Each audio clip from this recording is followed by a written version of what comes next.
Hola gente, buenas noches. Yo soy Victoria, miembro del Comité Permanente de Educación Médica de la Sociedad Científica de Estudiantes de Medicina de la Universidad Privada del Este, sede Ciudad del Este. Es con mucho gusto que hoy les presento el segundo día de nuestra primera jornada de prevención ao câncer de próstata.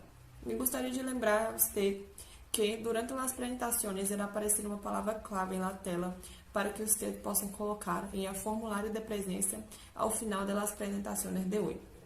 Este mês, hablamos sobre o movimento do Novembro Azul. Este movimento que começou em 2003 na Austrália, que tem como objetivo de chamar a atenção para a prevenção e o diagnóstico precoce das enfermidades que acometem a população masculina, com ênfase em el câncer de próstata. De acordo com dados do Ministério da Saúde do Brasil, a cada dia 42 homens morrem com câncer de próstata e 3 milhões vivem com esta enfermidade. Portanto, é muito importante falar sobre isso nos dias de hoje. E hoje, como nossos convidados, temos dois doutores muito especiais. E o primeiro deles é o Dr. Leandro Viesili, que, dentre suas formações, é médico graduado por la Universidade Regional de Blumenau, é especializado em cirurgia general e urologia, possui pós-grado em urologia, é membro da Sociedade Brasileira de Urologia e é membro internacional da Associação Americana de Urologia. E irá falar com nós hoje sobre o tratamento do câncer de próstata localizado. Então, passo agora a palavra ao Dr. Leandro Viesili. Seja muito bem-vindo ao nosso evento hoje.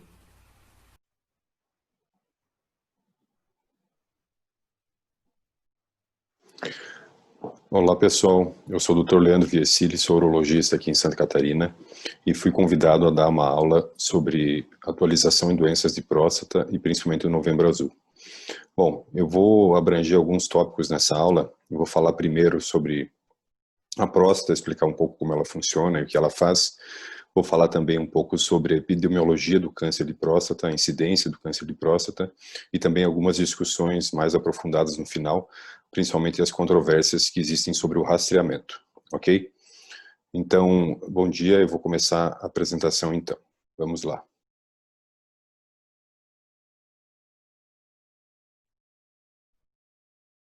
Vou compartilhar a tela aqui, só um instante. Agora. Bom, então, Novembro Azul pela saúde do homem e contra o câncer de próstata. Dr. Leandro Viesili, urologista. Bom, as minhas qualificações, eu sou membro titular da Sociedade Brasileira de Urologia desde 2004, sou membro internacional da Sociedade Europeia e da Sociedade Americana de Urologia e tive o prazer de ser estagiário nos Estados Unidos, em Nova York, no ano de 2016. Bom, Novembro Azul. Novembro Azul começou em 2008 no Brasil. A Sociedade Brasileira de Urologia começou a fazer essa campanha para justamente estimular o homem a se cuidar, estimular o homem a procurar ajuda médica, estimular o homem a cuidar da sua saúde. Esses foram alguns cartazes já que nós tivemos, alguns folders, algumas publicidades que nós tivemos. Então a primeira foi com Ana Maria Braga, depois tivemos uma outra com o ator aqui, e depois com o Dr. Casagrande, que infelizmente já é falecido, certo? O ator Tony Ramos, me fugiu o nome. Bom, Novembro Azul, mês mundial de combate ao câncer de próstata, uma ideia que vai iluminar a saúde do homem. Campanha Nacional de Combate ao Câncer de Próstata. Então, para lembrar. Esses são algumas das campanhas. Seja herói da sua saúde. Oriente-se sobre o câncer de próstata, procure um urologista. Prevenção ao câncer de próstata. Homem é quem se cuida. Saiba mais no portal da urologia.org.br da Sociedade Brasileira de Urologia. Novembro Azul. Com relação ao preconceito pela realização do exame de toque retal. Em 2013, a SBU fez uma pesquisa com mais de 5 mil homens e que revelou que 47% dos homens nunca haviam feito um exame de toque retal e que é muito importante, como eu vou explicar a seguir, para a detecção do exame do câncer de próstata. Então, esse é um dos temas desta aula. Bom, vamos lá. Uma das publicidades, uma das maneiras de chamar atenção para a publicidade do Novembro Azul é justamente iluminar alguns pontos turísticos, alguns monumentos nacionais com a cor azul. A exemplo do que faz no mês de outubro, do Outubro Rosa, também iluminar os pontos turísticos de azul. Então aqui temos o Cristo Redentor, a Câmara dos Deputados, o Palácio do Planalto, iluminados com a cor azul. Bom, vamos falar um pouquinho da próstata. O que é a próstata? A próstata normal, a próstata é uma glândula que está presente somente em homens. Ela tem o tamanho de uma noz, está localizada abaixo da bexiga e é atravessada pela uretra. O peso da próstata normal é em torno de 25 a 30 gramas. E a função é reprodutiva, pois ela produz 70% do esperma, que ajuda na vitalidade e também na motilidade dos espermatozoides. Então, sem a próstata, o homem não é fértil. Bom, aqui está o modelo anatômico mostrando onde é que está localizada a próstata, logo abaixo da bexiga. Tá? Aqui o pênis cortado, testículo, ducto deferente, que atravessa a próstata, as vesículas seminais. Bom, essa é uma animação que foi feita pela telemedicina da Faculdade de Medicina da USP, que é muito interessante. Eu vou mostrar para vocês aqui. Mostra a localização anatômica de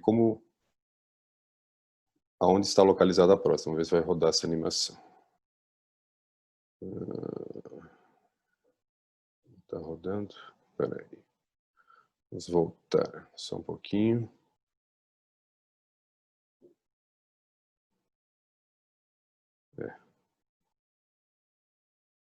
Infelizmente, às vezes não funciona. Bom, mas era uma animação em 3D para mostrar aqui onde está localizada a próstata. Fica nessa região. Vamos lá. O câncer de próstata. Por que surge o câncer de próstata? Bom, para o pessoal que está estudando medicina, está começando a estudar medicina, as células elas têm que se dividir e elas têm que se multiplicar. As células elas não existem desde o início da nossa formação, exceto algumas delas, tá? Por que surge o câncer de próstata? As células são as menores partes do corpo humano. Durante toda a vida elas se multiplicam, substituindo as células mais antigas por células mais novas. Porém, em alguns casos, pode ocorrer um crescimento descontrolado das células, formando os tumores. Então aqui tem uma demonstração, aqui um desenho mostrando as células normais e aqui as células tumorais. Então sempre que existe uma divisão anormal dessas células, ela pode desenvolver um tumor, um câncer.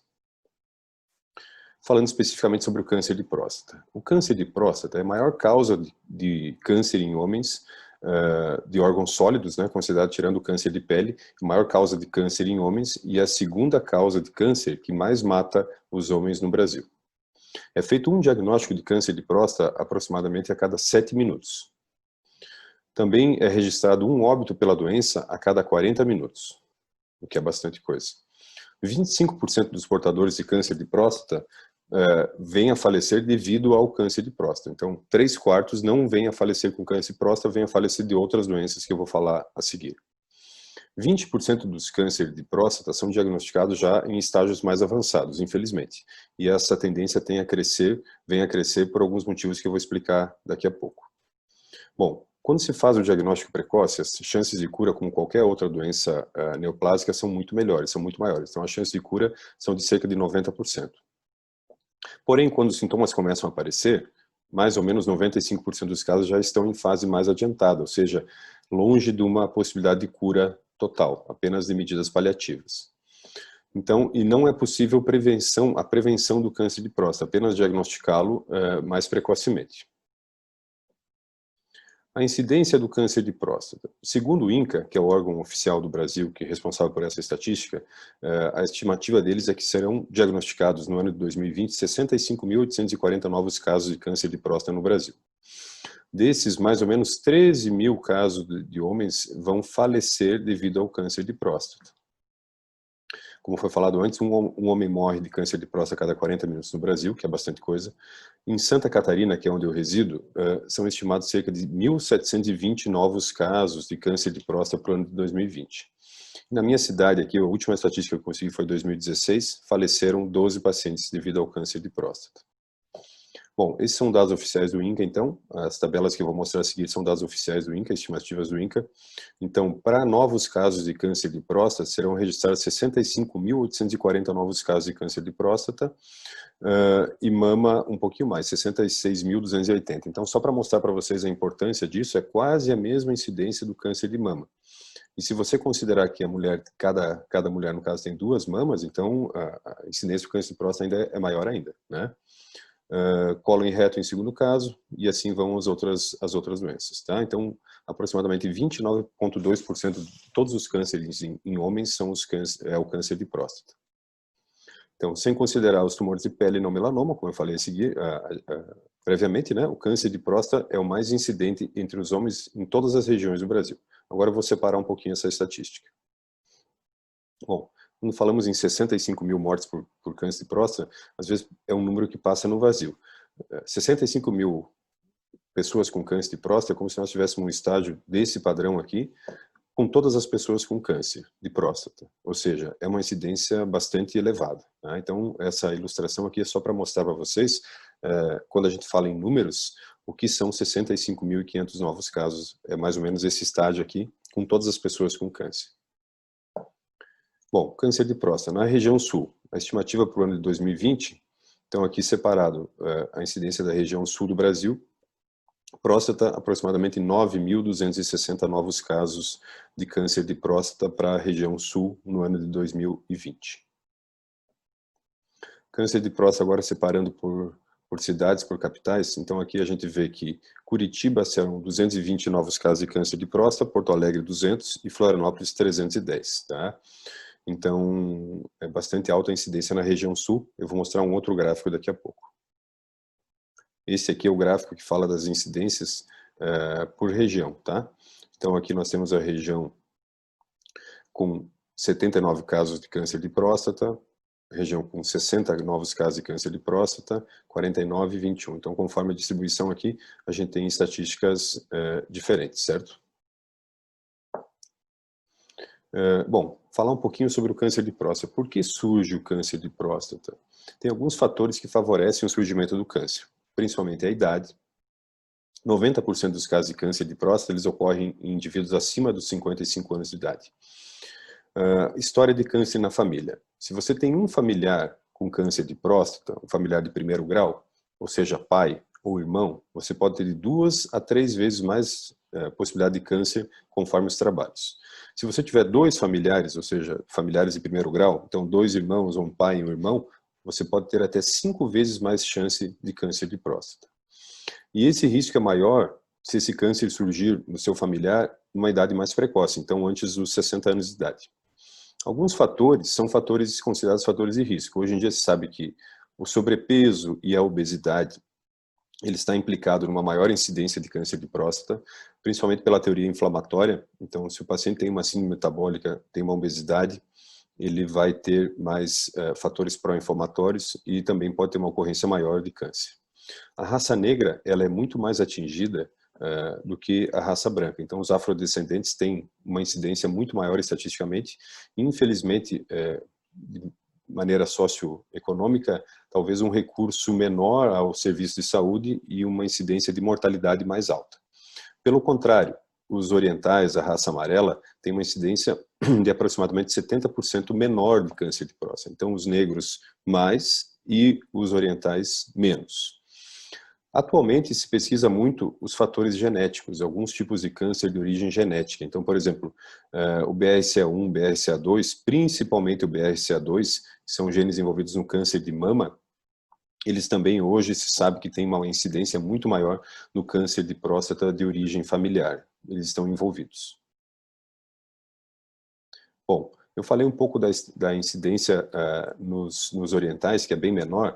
Tem um trabalho muito antigo, mas que ficou muito bem catalogado, muito bem ilustrativo. Foi um trabalho publicado já há muito tempo atrás, 1991, em que eles pegaram, no British Journal of Cancer, que eles pegaram a incidência em populações japonesas, que é de 8,4 por 100 mil habitantes, e eles acompanharam esse japonês que, por algum motivo, ele saiu do Japão e migrou aqui para os Estados Unidos. Então nós temos esse japonês que está aqui morando no Japão, que ele se mudou e migrou para os Estados Unidos.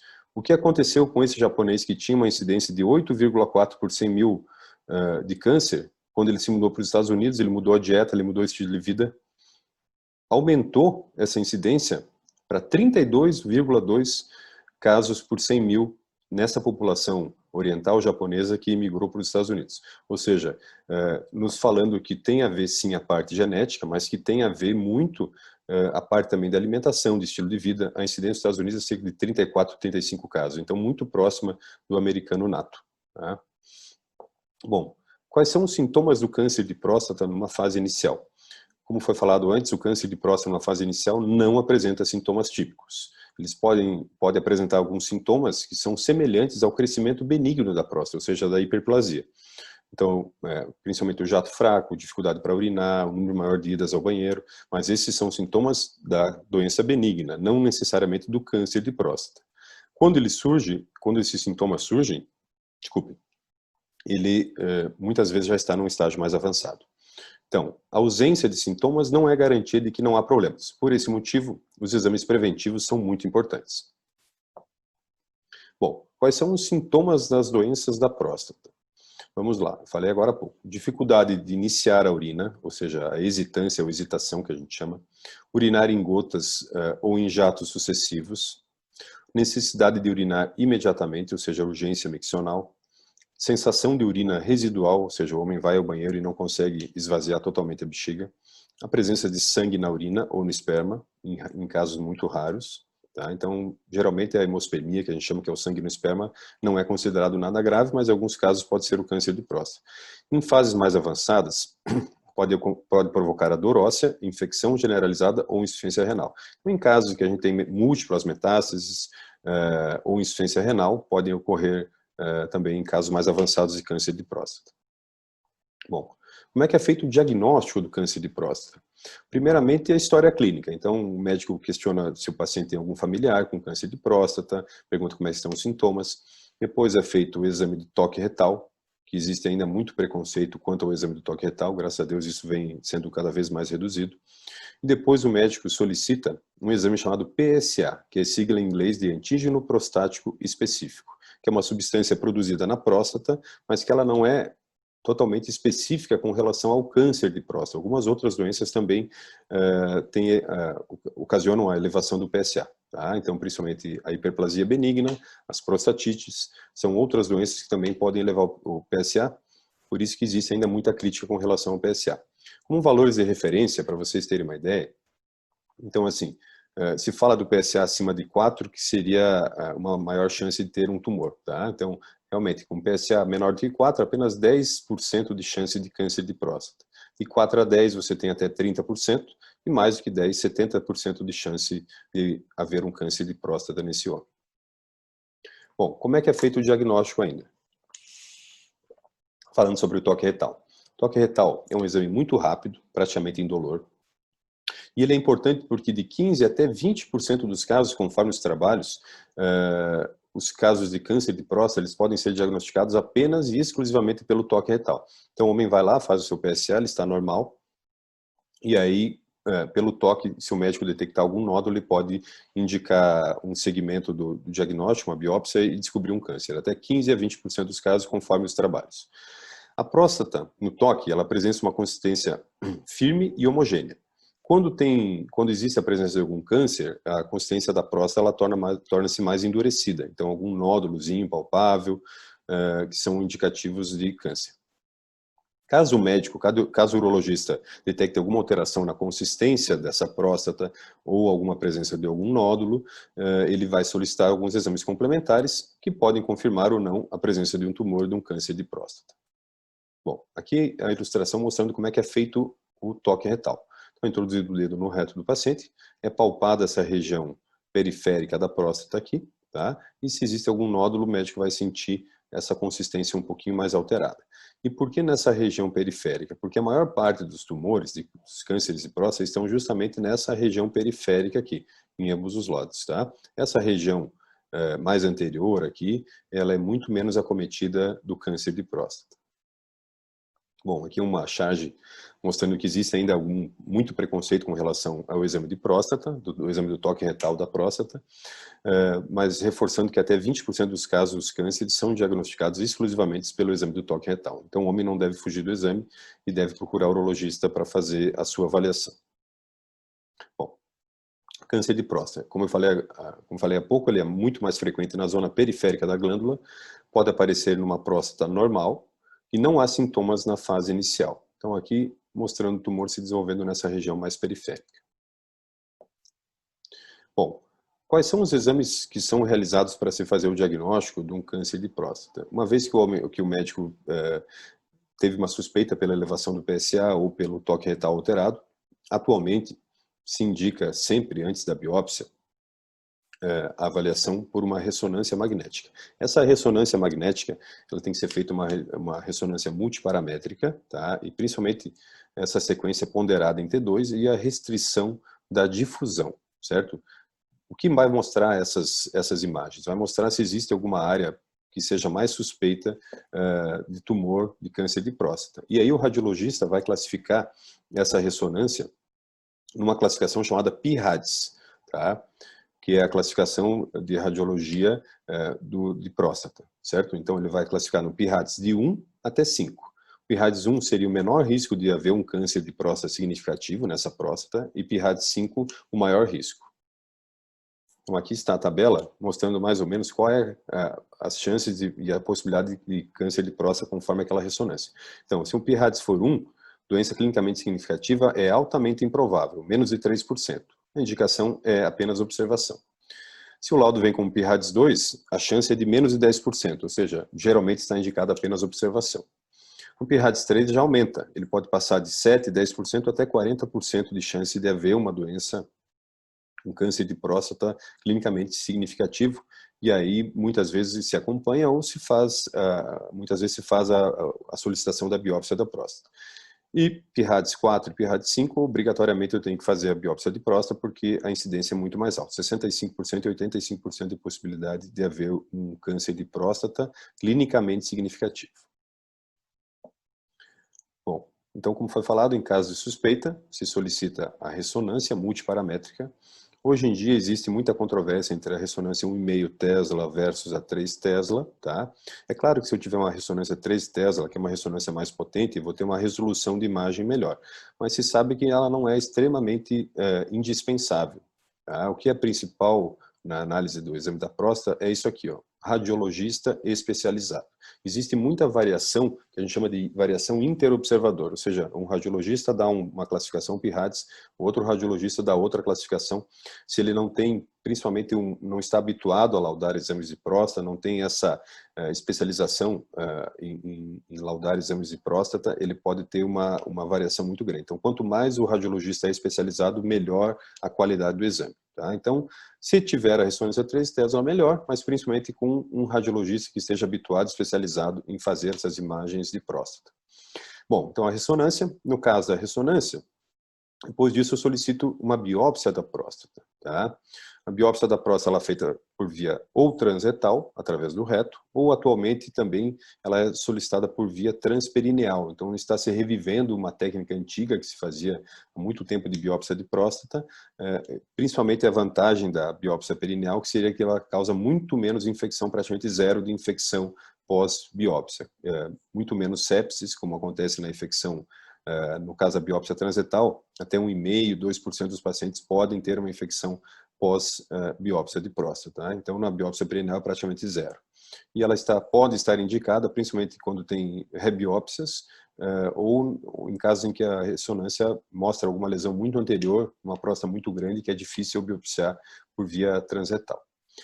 E o que é essa biópsia por fusão? Biópsia por fusão é uma técnica mais atual hoje em dia, que se faz quando se faz a ressonância magnética inicialmente, e essas imagens da ressonância magnética elas são guardadas no aparelho, e eu faço um ultrassom depois transretal para fazer a biópsia, e eu consigo, o software, existe um software especial que ele consegue fazer a fusão dessas imagens. Então eu faço a marcação de alguns pontos no ultrassom, quando eu vou fazer ultrassom, e essas imagens da ressonância elas são jogadas para dentro do software durante o momento da biópsia por ultrassom, e eu consigo fundir as imagens, e aí depois eu tenho a imagem quando eu mexo o transdutor, ele tem que ter um GPS no transdutor que mostra a mudança e mostra as alterações. Então são imagens muito mais precisas e muito mais confiáveis para se fazer essa biópsia, porque ele já aponta mais ou menos onde está a lesão. Isso é válido principalmente quando são lesões pequenas, então lesões de meio centímetro, são lesões de 1 centímetro, elas são muito mais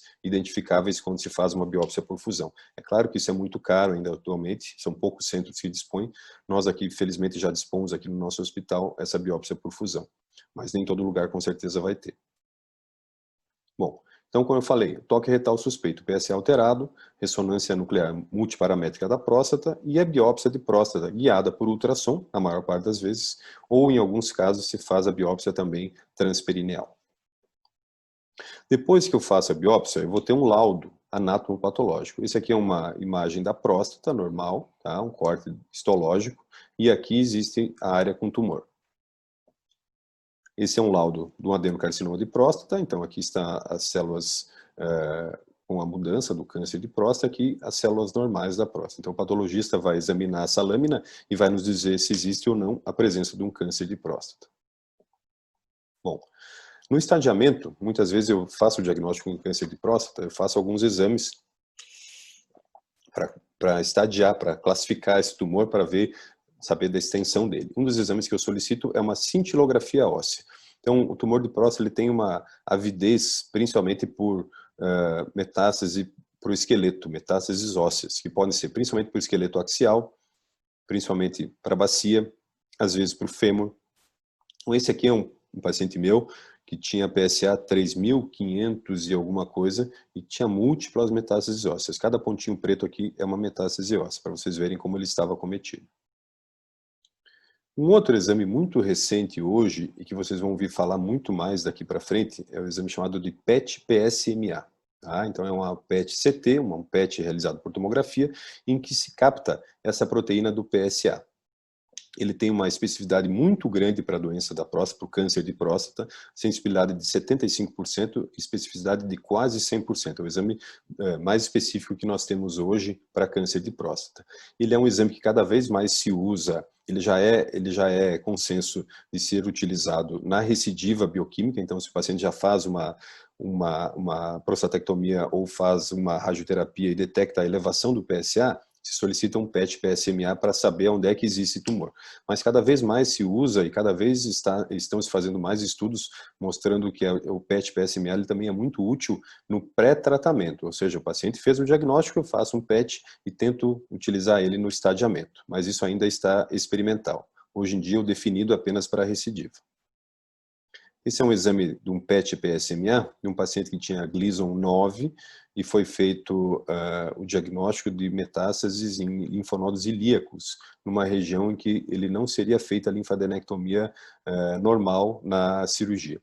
Então, com base nessa informação do PET-PSMA, na cirurgia se foi buscar esses linfonodos aqui e se detectaram e foram retirados e realmente confirmaram câncer de próstata nesses linfonodos ilíacos.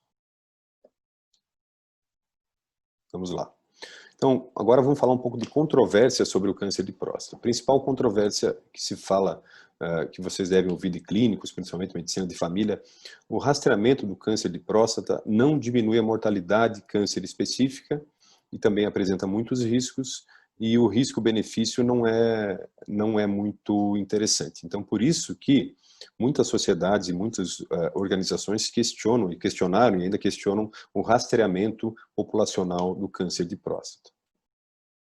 Esse é um gráfico antigo, mostrando, esse gráfico saiu ainda em 2015, na revista do Instituto, são dados do Instituto Nacional de Câncer dos Estados Unidos, mostrando os dados ajustados da incidência de câncer dos Estados Unidos desde 1975, 1980, foi se elevando. Aqui se começou a utilizar o PSA e depois da década de 90, um uso amplo do PSA, o rastreamento pelo PSA, o que se observou foi que a incidência do câncer de próstata nos Estados Unidos caiu muito. tá?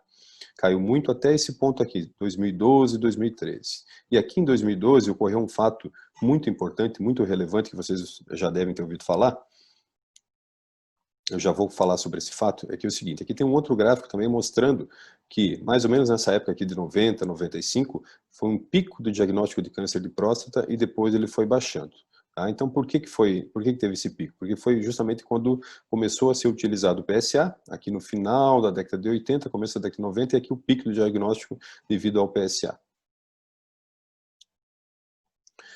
E aqui mostrando novamente, aquele mesmo gráfico, mostrando aqui quando foi utilizado o câncer, o PSA para o diagnóstico do câncer de próstata, que houve uma queda acentuada na incidência do câncer de próstata. Houve esse pico e depois se reduziu bastante. Quando comparado com o câncer de próstata, quando se começou a utilizar a mamografia de rotina para diagnosticar o câncer de próstata, o câncer de mama, desculpe, não houve essa queda importante, como houve na queda do câncer de próstata. Então, se questiona do câncer de próstata, mas o câncer de mama, quando se usou a mamografia aqui, ó, você observa que o gráfico está praticamente igual, tá? Então, a mamografia reduziu muito menos a incidência do câncer de mama do que o PSA, que é tão criticado no câncer de próstata. Bom, essa sociedade aqui, este órgão americano, chamado US Preventive Service Task Force, ele emitiu um parecer, é uma sociedade, na verdade é um órgão dos Estados Unidos, do governo dos Estados Unidos, composto por vários profissionais da saúde, e que nessa época que emitiram esse parecer aqui em 2012, por coincidência não tinha nenhum urologista e nenhum oncologista. Eles fazem uma revisão de trabalhos científicos, dando recomendações para o governo americano com relação a medidas preventivas de saúde. E eles emitiram esse parecer em 2012, dizendo que pela análise dos trabalhos existentes à época, não existia nenhuma vantagem em fazer a prevenção, em fazer o rastreamento do câncer de próstata. Como resultado, eles emitiram a classificação D, ou seja, não recomendando os exames preventivos de PSA, e aí o governo americano recomendou que não fossem mais feitos o rastreamento do câncer de próstata.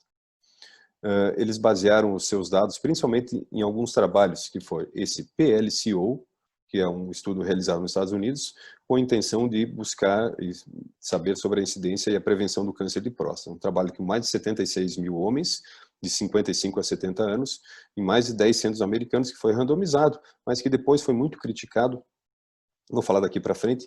Então aqui, ó, teve uma diferença de 1,1 para 1,07 dos pacientes tratados, dos pacientes que fizeram o rastreamento do câncer de próstata. Eu já vou explicar por quê. Por que aconteceu isso? E depois, hoje em dia, se sabe isso, naquela época não se sabia, isso foi um trabalho publicado depois em 2016, que houve muito, quando foi uma reavaliação, houve muita mistura dos pacientes do braço controle e do braço que faziam o rastreamento. Então, dos pacientes que não deveriam fazer o rastreamento, até 3/4 dos pacientes que não deveriam fazer o rastreamento fizeram o rastreamento, ou seja, você estava comparando o grupo controle com o grupo controle. Ou seja, não existiu o grupo que não fez rastreamento aqui, então, obviamente, os grupos vão ser praticamente iguais e o resultado foi igual. Outra observação também é que esse trabalho, a aderência à biópsia, que quando foi indicada pela elevação do PSA, muito poucos pacientes fizeram essa biópsia. E na época, como era de rotina, a biópsia era apenas em 6 fragmentos, que hoje é diferente. O outro trabalho realizado e que foi analisado por aquele grupo americano que deu o parecer negativo foi o ERSPC, que é um trabalho europeu, European Randomized Study of Screening for Prostate Cancer. Ele foi feito com 182 mil homens, também de 50 a 74 anos, em 7 países europeus, randomizado e com rastreamento a cada 4 anos com um PSA apenas, certo?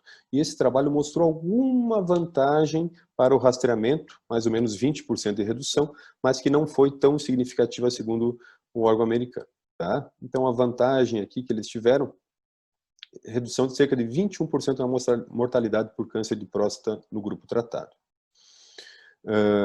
Depois foi feita uma reanálise desse grupo europeu aqui, do RSPC, como eu falei agora há pouco, são 7 países europeus. O grupo, especificamente de Gothenburg, que era um trabalho separado, tá? É um grupo europeu, eles tinham uma incidência muito diferente de câncer de próstata, e nesse grupo aqui se observou uma redução importante, de cerca de 40% de redução do grupo, no grupo controle dos pacientes que tiveram o rastreamento do câncer de próstata. Então, isso é o mais importante de todos, é esse aqui.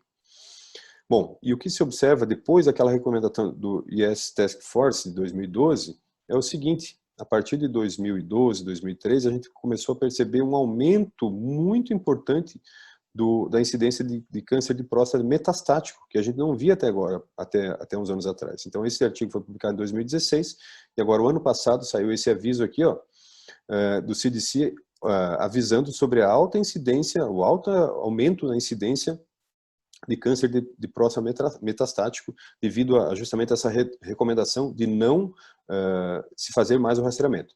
Então aqui, houve um aumento de 4% para 8%, ou seja, 100% de aumento na incidência de câncer de próstata metastático, depois que se teve aquela recomendação de não fazer mais a prevenção. Então o que aconteceu? O US Task Force, em 2017, ele emitiu uma nova recomendação, dizendo que deveria se discutir com o paciente. Então mudaram a definição de não faça o screening para discuta com o seu médico e talvez faça, ou seja, passou para C. Não é o que a gente recomenda ainda, não é o que os urologistas acham que seria o válido, mas é o que se tem de recomendação hoje. Então já se mudou, esse órgão americano mudou para talvez faça. Bom, por que existe essa controvérsia com relação ao PSA? Por que existe essa controvérsia em relação ao rastreamento com o PSA? Como eu falei antes, o PSA ele não é muito específico para câncer de próstata. Ele se eleva para outras doenças também, tá? Então, o toque retal, ele também é pouco sensível para câncer de próstata. Ele detecta uma próstata mais aumentada, pode-se detectar uma infecção, se o paciente tem dor, se tem uma próstata flutuante, mas também não é específico para câncer de próstata. Existem algumas observações que o urologista pode fazer para tentar melhorar essa acurácia do exame do PSA. Principalmente avaliar a densidade do PSA, quando se divide pelo volume da próstata, dividir o PSA livre pelo PSA total, ou seja, a relação do PSA, quando se avalia a velocidade do PSA, que é quanto que o PSA sobe ao longo dos anos, por isso que é importante fazer o acompanhamento, e principalmente a ressonância, como eu falei agora há pouco, se for tristeza, melhor ainda. Desculpe. Existem alguns testes genéticos também, como por exemplo o PHI, o 4K score e o PCA3, que são exames que também são testes genéticos que avaliam alguns marcadores diferentes do que o PSA.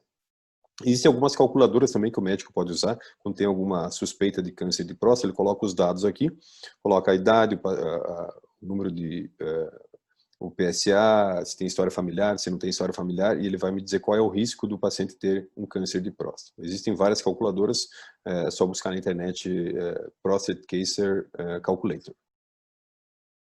Bom, como eu falei agora há pouco, quais os fatores que afetam o PSA? Quais os fatores que elevam o PSA? Principalmente infecção, instrumentação cirúrgica ou sondagem, qualquer passagem de sonda pode elevar temporariamente o PSA. A retenção urinária também pode elevar o PSA, tá? A ejaculação, por isso que em alguns homens que têm a suspeita, a gente recomenda que fique 2 dias pelo menos sem ter relação. Um trauma perineal, então, um trauma contínuo, pacientes que são, por exemplo, ciclistas ou que andam muito de moto, a gente recomenda que não faça o PSA pelo menos 48 horas. E o uso de inibidores da 5-alfa-redutase, principalmente a finasterida e a dutasterida, que são as duas substâncias que vão baixar cerca de 100% o PSA. Bom, dados de epidemiologia de câncer de próstata no Brasil, esse é um trabalho muito importante, foi publicado em 2010, em que se fez um rastreamento populacional. Esse trabalho foi feito em Barretos, fez um rastreamento populacional e teve a detecção de 3,7% dos pacientes numa população geral que tiveram câncer de próstata. Isso é o rastreamento aberto. Tá? Não aquele rastreamento dirigido do paciente que vem no consultório. Se buscou pacientes ativamente para fazer exames, tanto o PSA quanto o toque retal, e se achou essa incidência de 3,7. Para vocês terem uma ideia, os primeiros trabalhos americanos que fizeram o rastreamento, os trabalhos do Dr. Catalona, mostraram cerca de 3,2% de incidência de câncer de próstata em rastreamento ativo, ou seja, no Brasil esse rastreamento mostrou que a doença é mais prevalente ainda do que nos Estados Unidos. Esse é um dado, é um trabalho interessante, ele é muito antigo, de 1996, mas que mostra um dado muito interessante. Eles pegaram pacientes falecidos por trauma, tá? E fizeram a biópsia não, fizeram a inclusão total na próstata, ou seja, retiraram essa próstata, mandaram para o patologista, ele fatiou a próstata inteira, todos os pedaços da próstata, inclusão total, e foi visto esse dado aqui, ó, esse é um dado repetido até hoje. Nos pacientes jovens, existe mesmo uma pequena possibilidade de câncer de próstata no paciente jovem. O paciente a partir de 40 anos vai aumentando, 30%, 37%, 44%, 45%. E no paciente com mais de 80 anos, a incidência de haver algum foco microscópico de câncer de próstata de mais de 80%. Então, por isso que se fala que o paciente mais idoso, grande parte deles terão câncer de próstata, porém, numa incidência menor. Não vão morrer de câncer de próstata, serão câncer menos agressivos. Bom, eu falei agora há pouco, esse slide ficou fora de ordem, a limitação daqueles 3 estudos é que eles não abordaram benefícios do rastreamento em homens de risco elevado, tinha pouca população negra naqueles artigos, tanto americano quanto europeu, apenas 7% relataram história familiar de câncer de próstata, e a biópsia era apenas insextante, e na época não existia ainda a ressonância nuclear magnética, que hoje aumenta muito a sensibilidade.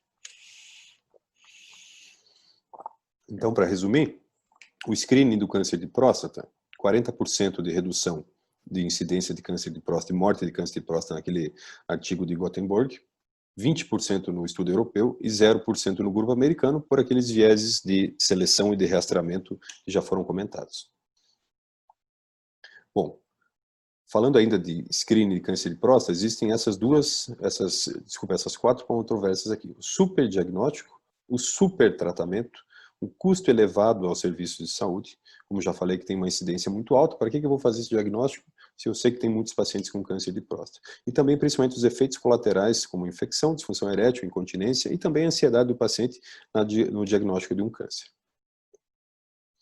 Então, o futuro do rastreamento, se sabe que, se preconiza que vai ser cada vez mais da seguinte forma, customizando o rastreamento para aqueles pacientes que mais poderão se beneficiar dele, tá? Aqueles que têm história familiar, os negros, quem tem síndromes genéticas, individualização dos tratamentos e das consultas médicas, então fazer mais vigilância ativa, talvez menos cirurgia e radioterapia, como eu vou falar a seguir, e também com o surgimento de novos marcadores prognósticos e preditivos que vão mudar esse panorama do diagnóstico de ser exclusivo pelo PSA. Vamos ver se vai abrir esse videozinho, acho que esse aqui vai abrir. Isso, aqui vai mostrar a doença do câncer de próstata em desenvolvimento. Então aqui a próstata, aquele modelo 3D semelhante ao outro, que não abriu. E aqui mostrando onde está a próstata. Aqui são os nervos da próstata, responsável pela ereção, os vasos sanguíneos. E aqui vai começar a surgir o câncer de próstata. Como foi falado, geralmente ela é na zona periférica.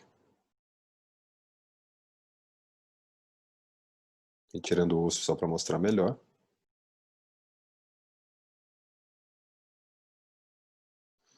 E aqui o início do surgimento de um câncerzinho de próstata, um nódulozinho maligno.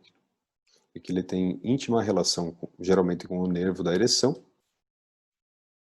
e com os vasos que vão para a próstata. Muito bem. Bom, uma vez diagnosticado o câncer de próstata, o urologista tem que estratificar esse câncer. Então ele pode ser classificado em muito baixo risco, risco intermediário e alto risco. O que vocês precisam saber é que, de forma geral, quanto menor o grau de Gleason na biópsia, ou da classificação de patologia internacional, aqui chamada de ISUP, então muito baixo risco, PSA menor que 10, ISUP 1, e até 34% dos fragmentos envolvidos, baixo risco menor do que 10, ISUP 1, e estágio T1 e T2, risco intermediário pode ser de 10 a 20, ISUP 2 ou 3. Favorável e não favorável quando o PSA é maior do que 10, e qualquer grupo que tenha um ISUP maior, tá? E o alto risco, Gleason maior que 20, ou ISUP 4 e 5, que seria o Gleason 9 e 10. Eu vou falar agora de vigilância ativa, só para vocês entenderem, existem várias formas de se fazer vigilância ativa, tá? Tem vários autores que colocam várias formas de inclusão no grupo de vigilância ativa, que são aqueles pacientes que vão fazer o segmento. O principal deles é esse da Universidade de Toronto, do Dr. Klotz, que ele separa os pacientes para fazer vigilância ativa, os pacientes que têm um PSA menor do que 10, e Gleason até 6, não pode ter Gleason 7 na peça, e eles tiveram nesse trabalho aqui um segmento de até quase 7 anos, 6,8 anos, e 70% dos pacientes ficaram livres de doença e 99% de doença livre de doenças, de sobrevida livre de doença, certo? 78% porque o paciente vem a falecer de outras coisas. Existem outros critérios, outras formas de se fazer essa vigilância ativa. Bom, o câncer de próstata, o tratamento depende de várias coisas. Se o tumor é localizado na próstata, se ele está envolvendo órgãos vizinhos ou se existe metástases. Obviamente, uma doença localizada eu posso fazer uma cirurgia mais agressiva. Se já existe metástases, eu não consigo fazer mais isso. Um dos tratamentos para paciente que tem uma idade muito avançada, menos de 10 anos de expectativa de vida, é o watchful waiting, que é simplesmente observar o tumor e não fazer nada. Principalmente quando os pacientes têm uma expectativa de vida menor do que 10 anos e eu não tenho intenção curativa. Então eu vou dar um analgésico para o paciente, eu vou dar uma medicação para ele urinar melhor e eu não vou fazer mais nada. Tá? Então geralmente paciente idoso, pós-AVC, pós-IAM, que risco de algum tratamento seja muito elevado. O que se fala mais hoje, que é a bola da vez atual na urologia, é a vigilância ativa. Tá? Então, eu tenho mais ou menos 30% até 35% dos pacientes hoje em vigilância ativa. Ou seja, são aquelas pacientes que eu mostrei agora há pouco, com a doença de baixo risco, tá? E que tem não pode ter Gleason 7 na peça, e tem aqueles critérios, eu posso simplesmente acompanhar o paciente. Eu faço o diagnóstico, eu vou fazendo uma ressonância a cada 6 meses ou a cada 3 meses, dependendo do começo. No primeiro ano eu faço uma rebiópsia para reclassificar esses pacientes e eu vou acompanhando. Tá? Alguns casos já incluem Gleason 7, mas isso não é o normal. Tá? Então, geralmente até Gleason 6 com PSA baixo eu posso fazer a vigilância ativa e que aí não necessariamente eu vou ter um risco para o paciente porque ele não vai sofrer nenhum trauma com cirurgia, nem radioterapia, nem outro tratamento. Bom, aqui já passou, já mostrei aquele gráfico antes. Quais são os tipos de cirurgia para o câncer de próstata? Existem basicamente 3 tipos de cirurgia. A prostatectomia aberta, que é a prostatectomia tradicional, cirurgia tradicional. A prostatectomia laparoscópica, eu faço a cirurgia por vídeo, e atualmente cada vez mais se fala na prostatectomia robótica. Bom, de qualquer forma, quando eu vou falar em cirurgia, mais do que a técnica cirúrgica, o que interessa é a experiência do cirurgião. Quanto mais pacientes o médico operar com câncer de próstata, melhores serão os seus resultados. Então, número total de casos operados, e principalmente número de casos operados ao ano, tem diferença nos resultados, tanto de continência, quanto os resultados oncológicos, quanto o resultado da potência sexual. Por qualquer técnica, seja a cirurgia aberta, seja laparoscópica ou seja robótica. Quanto mais o médico operar, quanto maior o número de casos ele operar, melhores serão os seus resultados. Existe uma curva de aprendizado, como em qualquer técnica, mais ou menos de 250 casos para que se obtenha um resultado excelente. Tá? Então, o médico tem que operar muitos pacientes para que tenha esse resultado excelente. Isso vale tanto para a via aberta, quanto a laparoscópica, quanto a robótica. Na verdade, essas 3 técnicas, apesar de se falar muito que a cirurgia robótica tem resultados melhores, nenhum trabalho hoje mostrou muita diferença em termos de resultado em tempos mais tardios. Pode haver alguma vantagem na recuperação funcional precoce da continência, principalmente com a técnica robótica. Desculpe, tem um erro de português. Apesar de haver custos mais elevados. Existe muito fator comercial hoje, marketing, principalmente em grandes capitais, grandes centros. Por exemplo, vai a São Paulo, em outras cidades, o paciente ele quer ser operado por robô, assim como já aconteceu nos Estados Unidos. A tendência é que essa tecnologia cada vez se espalhe mais por todo o Brasil. Quais são as vantagens da cirurgia? Ela tem mais chances de cura a longo prazo, principalmente para tumores localizados. A recorrência é mais fácil de detectar, o PSA se eleva com muito mais facilidade e o tratamento é muito mais tranquilo. Com a técnica anatômica correta, a morbidade da cirurgia é muito baixa. A incontinência e a impotência são raros hoje em dia, e o mais importante é isso aqui, ó, eu posso manter a radioterapia como a segunda opção se houver uma recidiva. Então isso é importante. Se eu faço a radioterapia inicialmente, a cirurgia fica muito complicada no segundo tempo, porque vai haver muita chance de fístula, de outras complicações pela inflamação devido à radioterapia. Bom, mas também a prostatectomia tem limitações. Se eu vou comparar com a radioterapia, ele tem muito mais complicações, como complicações anestésicas, transfusão, dor, ou o resultado de tempo de recuperação maior. E essas complicações, como eu falei, apesar de serem tratáveis, ela também diminui a qualidade de vida do paciente. Então, a impotência, incontinência, ou até uma possível estenose na anastomose, ali na sutura da uretra. E é uma cirurgia considerada tecnicamente difícil, então o urologista ele demora algum tempo até ter um domínio dessa técnica. Aqui são fotos de cirurgia aberta, aqui isolando a uretra, abrindo a uretra, separando a uretra da próstata, tá? Aqui abrindo o colo vesical. A sonda está aqui, então a próstata está aqui, tá? Aqui da próstata. Eu vou abrir a bexiga, para separar a bexiga da próstata. E aqui já com a peça retirada, tá? Aqui são espécimes cirúrgicos e prostatectomia radical. Bom, prostatectomia laparoscópica teria algumas vantagens. Uma visão ampliada, menor perda sanguínea, melhor dissecção anatômica, porque a visão é melhor. Ele tem muito bom resultado funcional e adequado controle oncológico. Só tem aquela questão da curva de aprendizagem ser mais elevada, como foi citado anteriormente. E aqui falando de prostatectomia robótica, mostrando como é que é o robô funcionando, tá? E aqui um treinamento que eu fiz sobre prostatectomia robótica. Aqui de novo uma espécime de prostatectomia radical. Bom, esse trabalho ele comparou o custo-benefício da cirurgia robótica, a cirurgia aberta e a cirurgia convencional. Então a cirurgia robótica custou nos Estados Unidos $6.750, a laparoscópica $5.600 e a aberta $4.400. Então vê que o custo é bem mais elevado. No Brasil essa diferença é maior ainda, porque nós temos a cirurgia retropúbica aberta normal pelo SUS e nós não podemos fazer a robótica nem pelo convênio nem pelo SUS. Bom, existe alguma controvérsia também com relação à linfadenectomia. O que é linfadenectomia? Quando eu vou retirar aqueles linfonodos do câncer de próstata. Esse é um template mostrando onde pode haver linfonodos acometidos do câncer de próstata, e tem o template normal, que se faz a linfadenectomia obturadora, que cada vez se faz menos, e hoje em dia se fala muito em linfadenectomia estendida, tá?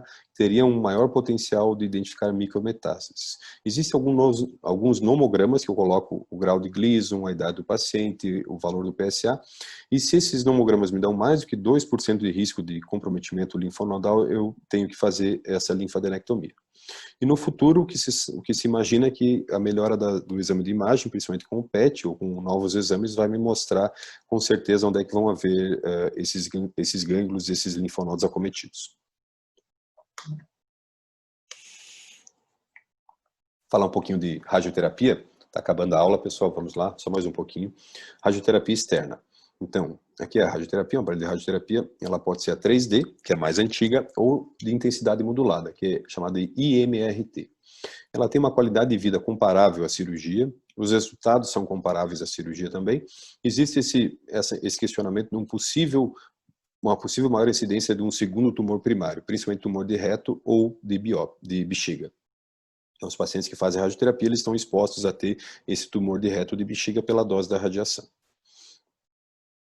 E quando se faz a comparação de radioterapia com cirurgia, os resultados são muito semelhantes, tá? Depois de 2 anos que a gente compara, os resultados são bem semelhantes.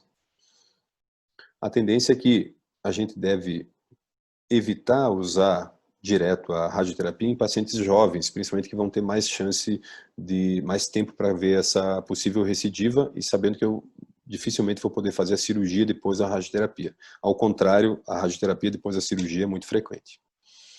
Outras terapias experimentais, quando existe uma recidiva do câncer de próstata,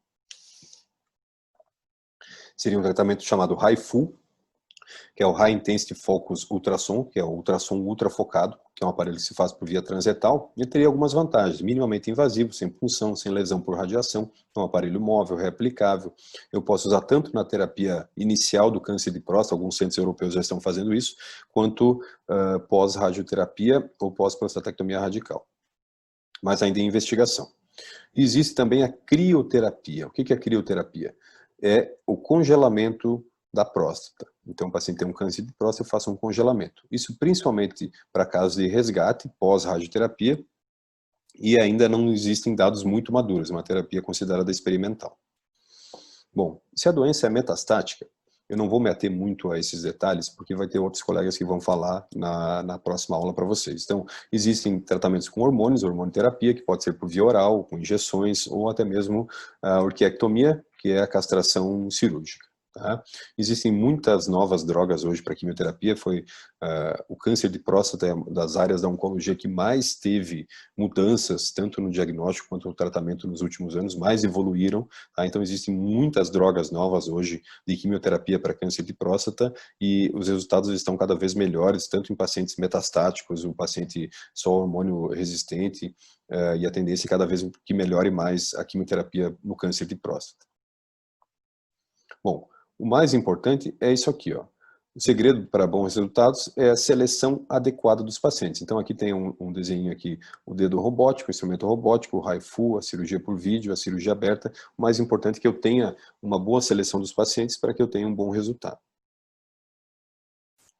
Então, quando eu vou tomar as decisões sobre o câncer de próstata, eu tenho que levar em conta a expectativa de vida do paciente, as suas comorbidades, o seu estado geral de saúde, as características biológicas do câncer de próstata, agressividade e comportamento, principalmente os testes genéticos, a preferência do paciente. Tem que levar em conta a possível incidência de efeitos adversos, como incontinência urinária, impotência sexual, até mesmo fístulas, e também os custos no Brasil, a gente não pode deixar de levar em conta. Esse é um estudo sueco, que foi publicado há pouco tempo atrás, falando do PSA baseline. Isso é uma coisa muito recente. Esse estudo mostrou que se um paciente de 40 a 45 anos tem um primeiro PSA, chamado PSA baseline, menor do que 1, eu tenho uma incidência muito menor de câncer de próstata nos próximos 30 anos desse paciente. Tá? Então, para vocês terem uma ideia, 90% dos cânceres de próstata agressivos, eles são observados em pacientes que têm esse PSA baseline maior do que 1 aos 40 a 45 anos. Então, alguns guidelines, como principalmente o guideline europeu, já coloca esse PSA baseline. E no futuro também se propõe que sejam feitos rastreamentos genéticos, principalmente o BRCA2, que tem de 2 até 6 vezes mais risco de câncer de próstata. BRCA1 um pouco menos. Então, nesses casos, as sociedades hoje estão indicando o rastreamento a partir dos 40 anos. Bom, a Sociedade Americana de Urologia, ela não recomenda o rastreamento antes dos 40 anos, não recomenda dos 41 aos 55 anos e decisão compartilhada dos 55 até os 69 anos. E acima dos 70 anos, não recomenda. A Sociedade Europeia de Urologia, agora o Consenso Europeu publicado há poucos meses, ele fala que homens acima de 50 anos devem fazer acompanhamento, acima de 45 anos se tiver história familiar de câncer de próstata, fala nos afrodescendentes, ou se existe alguma síndrome genética inicial aos 40 anos. E aqui já cita esse PSA baseline. Então, aos 40 anos, se o PSA baseline for maior do que 1, eu tenho que fazer um acompanhamento mais frequente. Mas ainda o nível de evidência é fraco, porque são poucos trabalhos que falam sobre isso. E a decisão de parar esse segmento, esse rastreamento, quando a expectativa de vida é menor do que 10 ou 15 anos. Aqui eles citam 15 anos. A Sociedade Brasileira de Urologia ainda fala que tem que ser feito o rastreamento, recomenda que seja feito o rastreamento, então, em todos os homens sem história familiar a partir dos 50 anos, ou a partir dos 45 anos se eu tenho alguma história familiar, se eu sou negro, ou se eu sou obeso, ou se eu tenho um antecedente de câncer de próstata na família, então, iniciar a partir dos 45 anos. A Sociedade Brasileira de Urologia recomenda que seja feito o exame de próstata, então o exame de próstata é preciso tocar nesse assunto. A Sociedade Brasileira de Urologia recomenda realizar o exame de próstata anualmente em homens acima de 45 ou 50 anos, conforme eu acabei de falar. Bom, pessoal, dúvidas eu não vou poder esclarecer para vocês aqui, mas eu peço que se vocês tiverem alguma dúvida, algum comentário, por favor, me mandem um direct, me mandem uma mensagem lá no Instagram, terei prazer em respondê-los, e obrigado por essa oportunidade. Certo?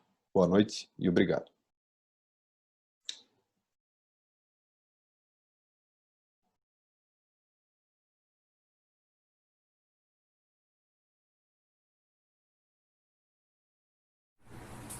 Muitas graças, Dr. Leandro, por sua presença e por trazer um assunto tão importante para nós outros hoje. Agora, com a palavra, tendremos o Dr. Paulo Eduardo. Ele, que dentre suas formações é graduado e residente em urologia por la Universidade do Triângulo Mineiro, é membro da Sociedade Internacional de Endurologia e diretor-geral da Sociedade Brasileira de Urologia, sección Goiás. E hablará com nós hoje sobre o câncer de próstata localmente avançado. Seja muito bem-vindo, Dr. Paulo Eduardo. Olá, pessoal.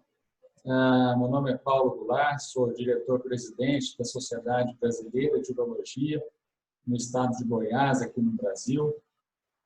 Recebi com muita honra o convite da Faculdade de Medicina da Universidade Privada del Oeste e da Sociedade Científica dos Estudantes de Medicina.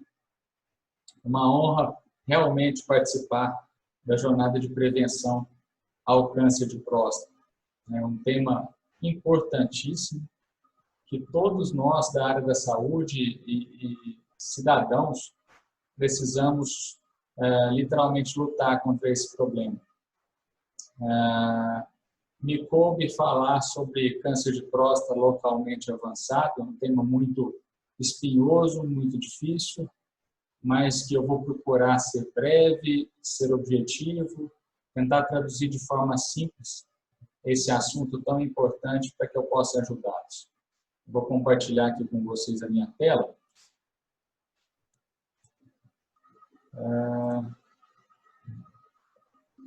Então, sobre o câncer de próstata localmente avançado, vamos falar um pouquinho dele aqui.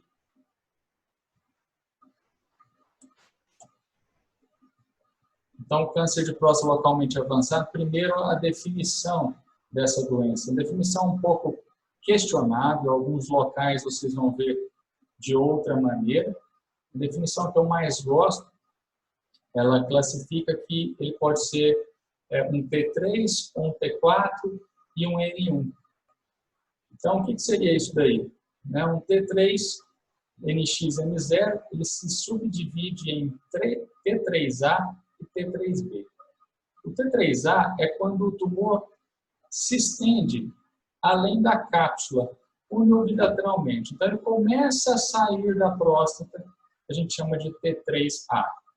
O T3B é quando ele invade as vesículas seminais. Então, aqui tem essa imagem aqui, a vesícula em rosa, o tumor invadindo. Então, esse é o estadio 3. O estadio 4, ou o tumor é fixo ao exame de toque, ou ele invade estruturas adjacentes, exceto as vesículas seminais, que é o T3B que nós falamos. Então, estruturas adjacentes são o esfíncter externo, o colo vesical, o reto, músculos elevadores do ânus, do assoalho pélvico. E o N1 seria a presença de linfonodos positivos regionais, sem evidência de metástase à distância. Então, essa é a classificação mais comum do câncer de próstata localmente avançado, um T3, T4 e um N1. Pois bem, infelizmente, cerca de 10 a 20% dos homens são diagnosticados com a doença localmente avançada. Essa é a nossa grande briga. Nós temos que lutar para que cada vez menos pacientes sejam diagnosticados de forma avançada. Esse é um subgrupo de pacientes com alto risco de progressão e de óbito pela doença.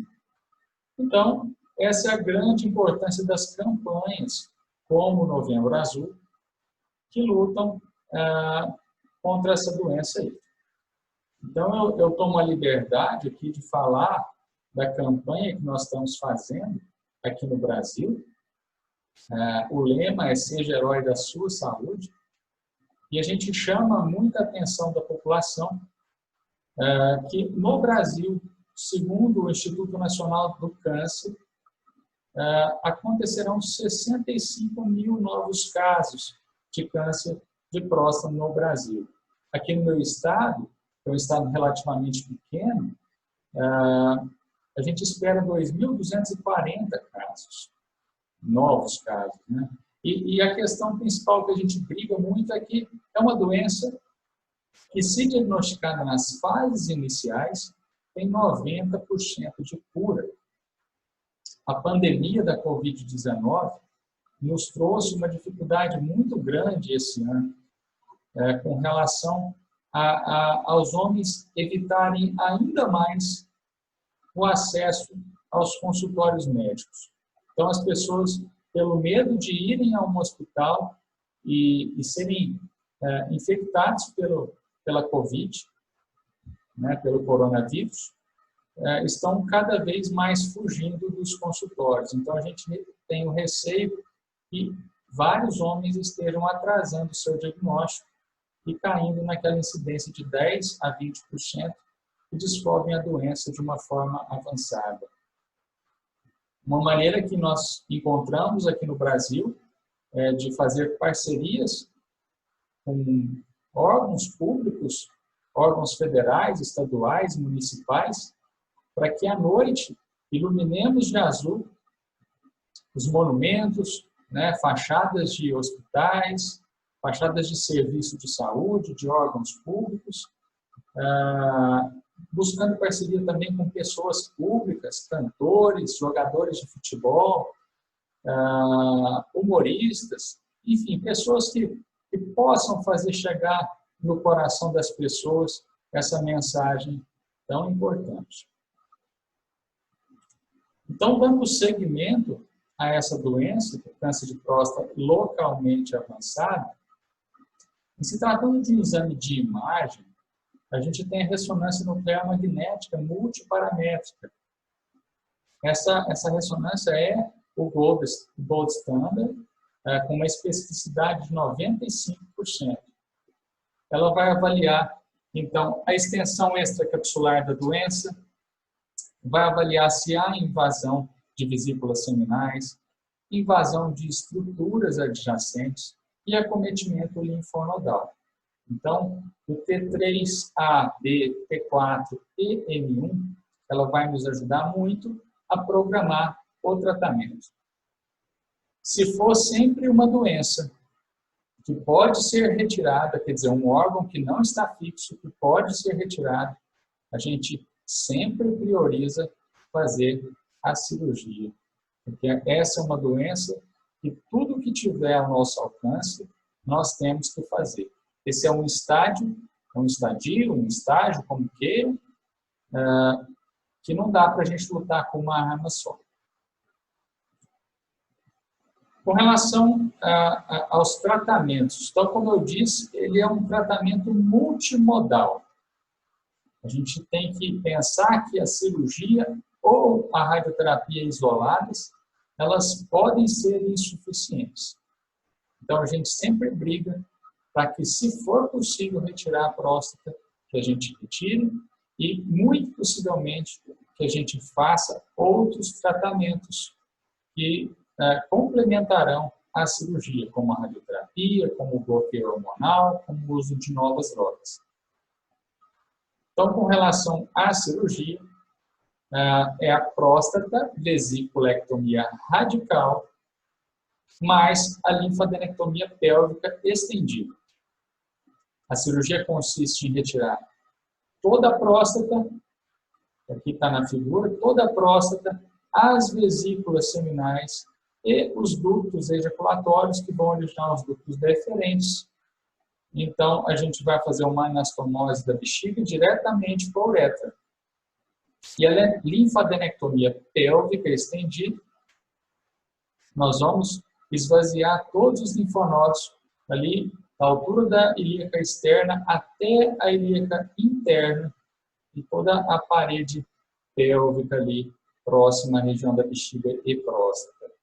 Esse é o padrão ouro, gold standard, e ela vai nos trazer um estadiamento definitivo da doença.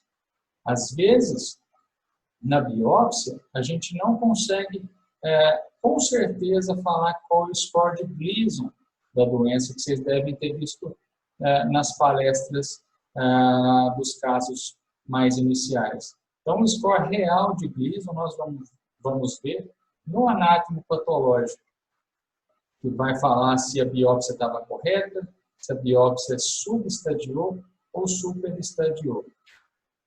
O anátomo patológico vai falar se nós deixamos margens comprometidas, se há invasão vascular ou invasão perineural e outras situações complementares.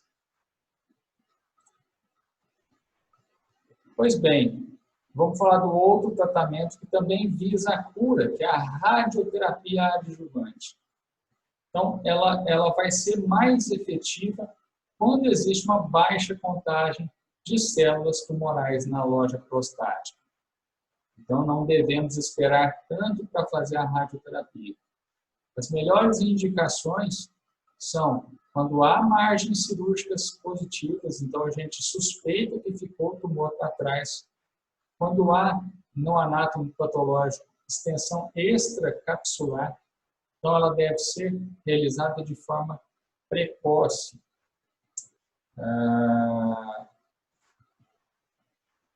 Por outro lado, se a gente esperar que haja recidiva bioquímica, acompanhando o crescimento, a curva do PSA, a gente vai fazer a radioterapia não adjuvante, mas de resgate ou de salvamento. A aplicação radioterápica vai acontecer no leito cirúrgico e a resposta a esse tratamento vai ser cerca de 20% inferior à radioterapia adjuvante, que vai ser imediata. É fácil a gente raciocinar isso daí, porque logicamente vai ser uma radioterapia onde a gente permitiu um tempo para a doença progredir, né? Então, quando a gente suspeita que seja uma doença localmente avançada, geralmente a gente complementa com a radioterapia. Como eu disse anteriormente, é um tratamento multimodal.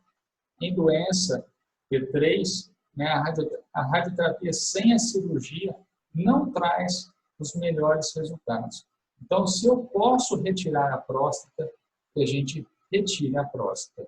Não descartemos essa arma importante, que é a retirada do sítio primário do câncer. Porém, a radioterapia não é inócua. A decisão de fazer a radioterapia adjuvante ou de resgate e salvamento deve ser sempre tomada em conjunto com o paciente. A radioterapia, como a cirurgia, ela pode trazer danos. A gente, de forma geral, a gente espera depois de uma cirurgia que o paciente recupere a sua continência, né, que ele volte a ficar seco sem perder urina, para a gente indicar a radioterapia.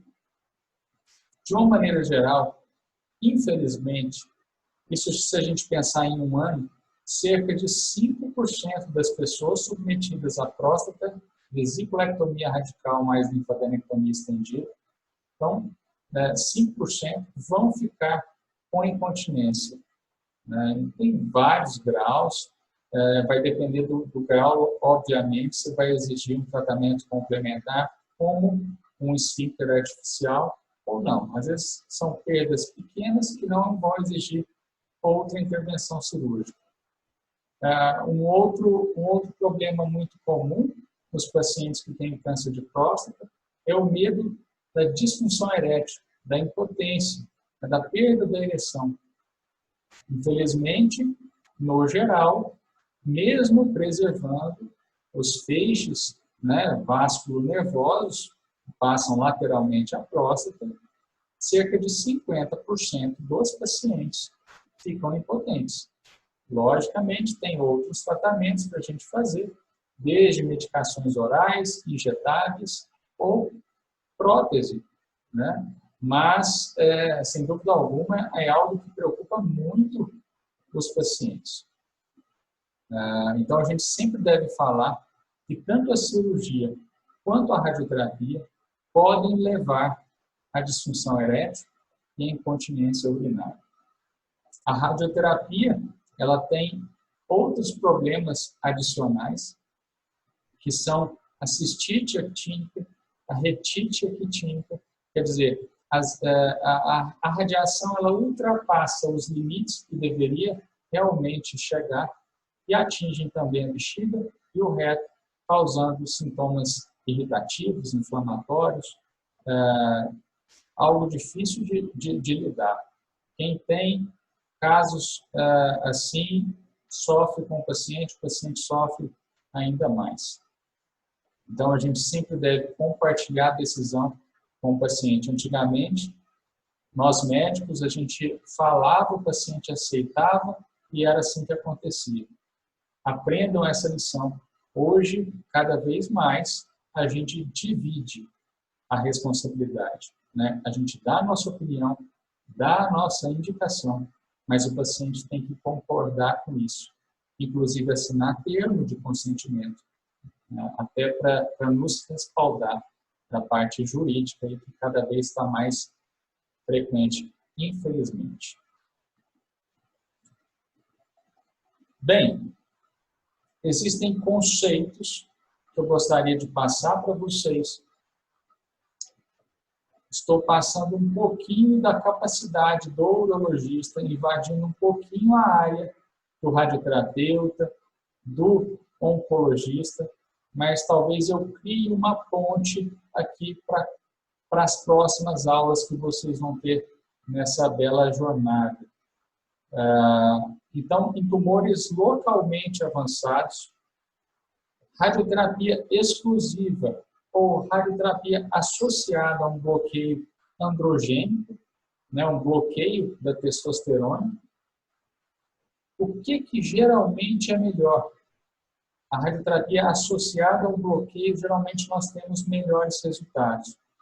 Com sobrevida em 10 anos, 45% quando a gente usa bloqueio versus 32% sem bloqueio.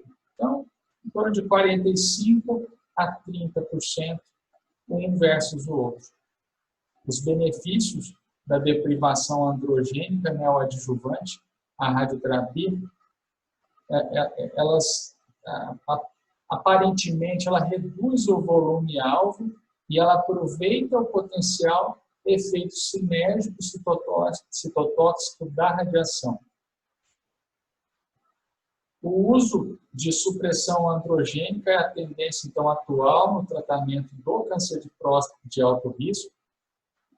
É necessário melhorar as estratégias para identificar pacientes de alto risco e testar novas propostas terapêuticas.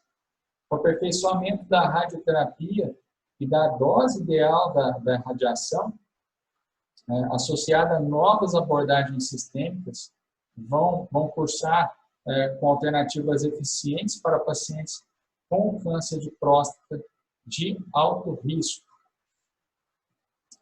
Então, eu gostaria de finalizar aqui a minha apresentação dizendo que somos irmãos, somos países irmãos.